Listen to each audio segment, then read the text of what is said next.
So, this is Thursday Tips, basically tips for the week. And today I will be talking to teachers, teachers who are just starting out, some who have been teaching for a few, maybe years, but not seasoned teachers, and how to teach vocal technique when working with young singers. And that is very, very important. When working with young singers, with young voices, it is very important to know, to have some sort of a foundational philosophy how to work with them. Number one, because their voice is developing as an instrument. Their voices, especially between the ages of 16 to 18, and they're not adult voices, so you have to treat them so. And your goal is to basically build healthy habits of singing. We're not looking at power, we're not looking at vocal range, it's too early for that.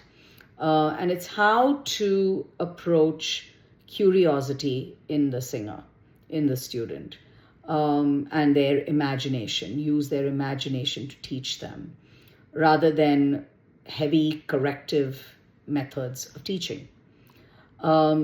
Secondly, understand how the young voice is developing. From the age of 6 to 9, the key characteristics of the voice is they are light, they are flexible, they've got limited stamina, whether it is concentration or physical stamina, and they only mostly sing in head voice from the ages of 6 to 9. Okay, so breathing games, some pitch accuracy exercises, diction, listen. Then from the ages of 10 to 13, this is the pre-adolescent stage. Here is where some changes begin to happen. So you're going to be starting to teach breath support. Still developing, but you're going to start teaching breath support.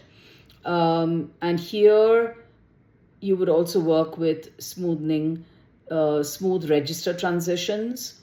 And that is, we're talking about the passaggio area. We're talking about their posture also, and how to help them produce a sound easily, with ease. Then from the age of 13 to 18, this is the adolescent stage of a child, of a student. And so here sometimes you deal with male voice change, and you have increased resonance. You have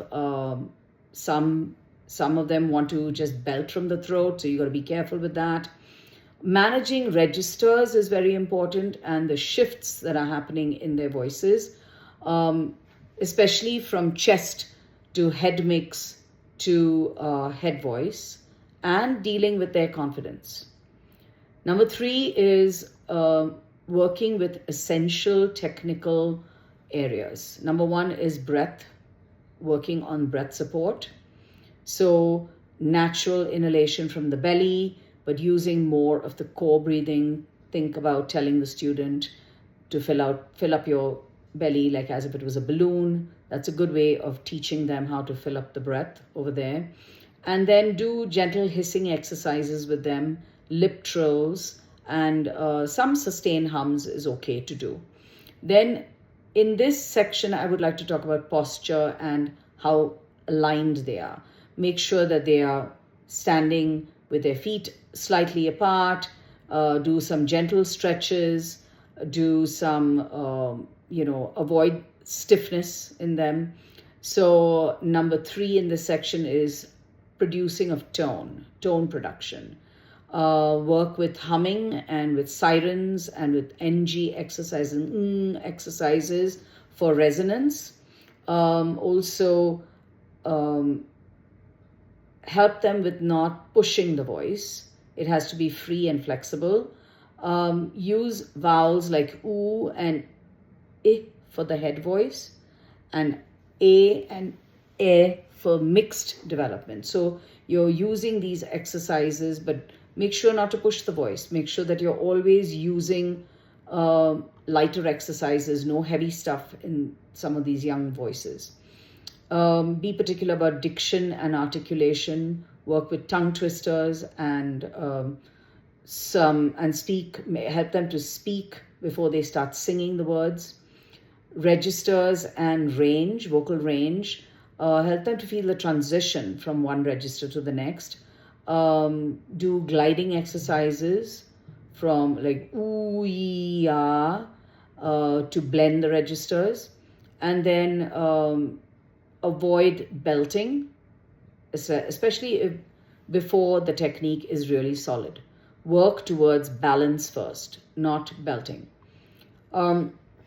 Certain pedagogical strategies like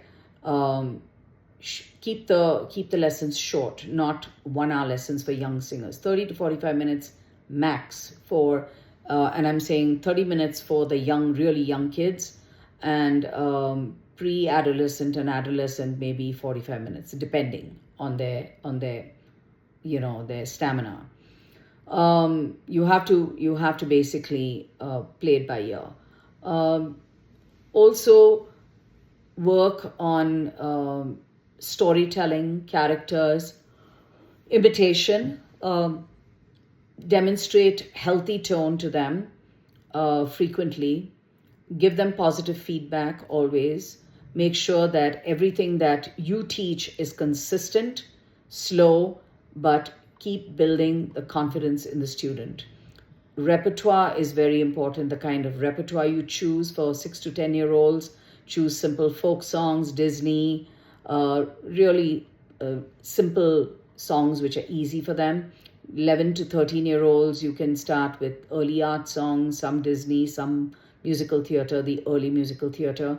And then 14 to 18-year-olds, you can start with classical art songs, musical theater, and continue with Disney.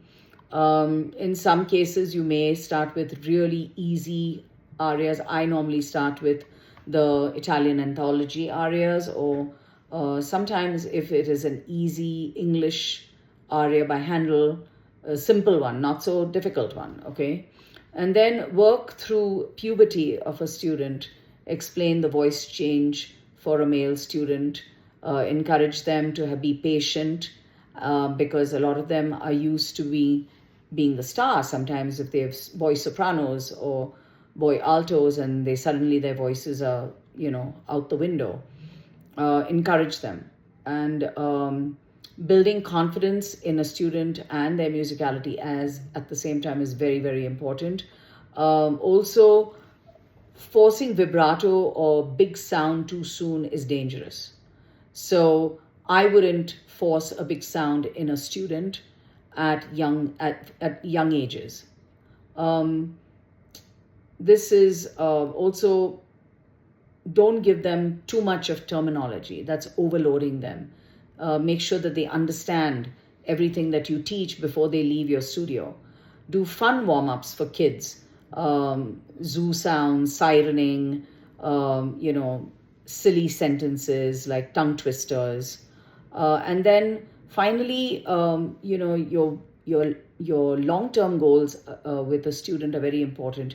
Make sure you teach healthy vocal habits, teach them to be literate about music, and that is working on their sight singing and their ear training, and also encourage them about the love for singing, and help them with stage confidence, encourage them to perform more and more, and also make sure that they're ready for advanced technique, especially post-puberty. Hope this helps.